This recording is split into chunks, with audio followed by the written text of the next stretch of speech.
Hello friends, welcome back to my channel. আশা করি সবাই সুস্থ আছেন। আজকে আমি বানাবো এগ পোস কারি। এটা খুব সহজে হয়ে যায়। হাতের কাছে যদি সময় না থাকে তাহলে এই রেসিপিটা একবার ট্রাই করতে পারেন। তাহলে চলুন দেখে নেওয়া যাক। সবার প্রথমে আমি ডিমের পোসগুলো রেডি করে নেব। তেল গরম হয়ে গেলে আমি ডিমটা ছেড়ে দেব।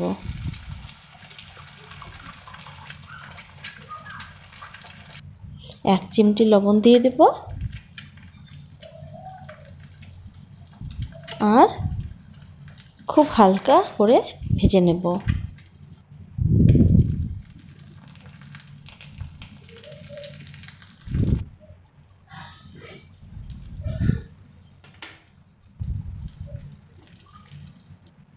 দেখুন ফ্রেন্ডস, আমার ডিমের পোচগুলো রেডি হয়ে গেছে। আবারও সরষের তেল দিয়ে দেব।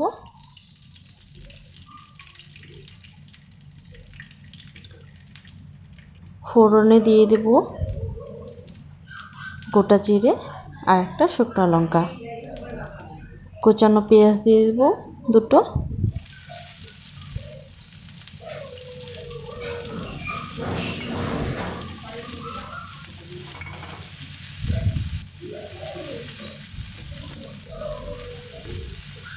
ভালোভাবে নাড়বো।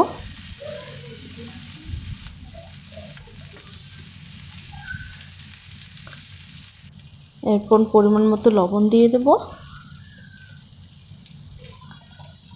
যাতে পেঁয়াজ কুচিটা সফট হয়ে যায়।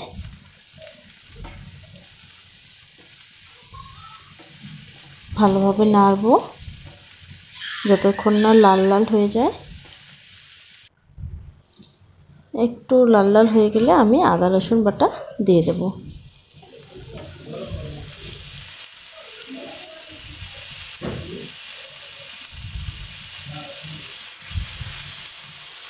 আবারও নাড়বো। তারপর হলুদ গুঁড়ো, লঙ্কা গুঁড়ো,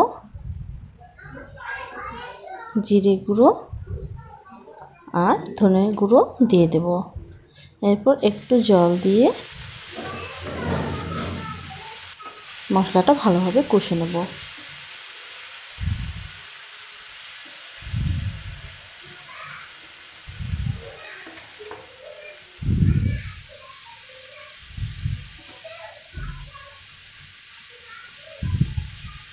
মশলাটা ভালোভাবে কষতে হবে।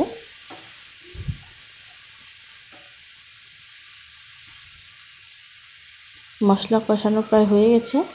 দেখুন তেল ছেড়ে দিয়েছে। এবার টমেটো দিয়ে দেব।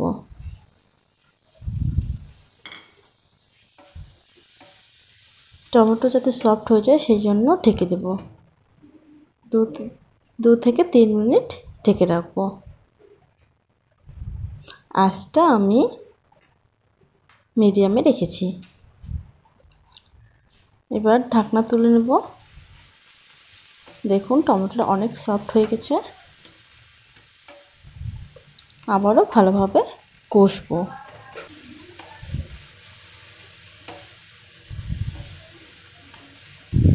যদি মনে হয় নিচে লেগে লেগে যাচ্ছে তাহলে একটু করে জল দিয়ে দেবেন। আমার কষানো হয়ে গেছে। এবার ঝোলের জন্য আমি জল দিয়ে দেব। ঝোল ফুটে উঠলে এবার পোচগুলো দিয়ে দেব।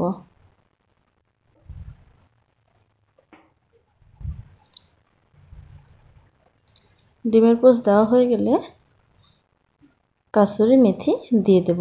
এটা অপশনাল, আপনারা দিতেও পারেন না দিতেও পারেন।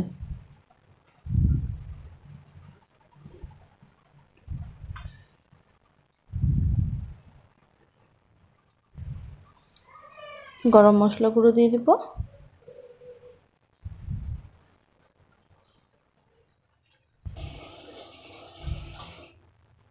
একটু ফুটে উঠলে আমাদের এগ পোস কারি রেডি।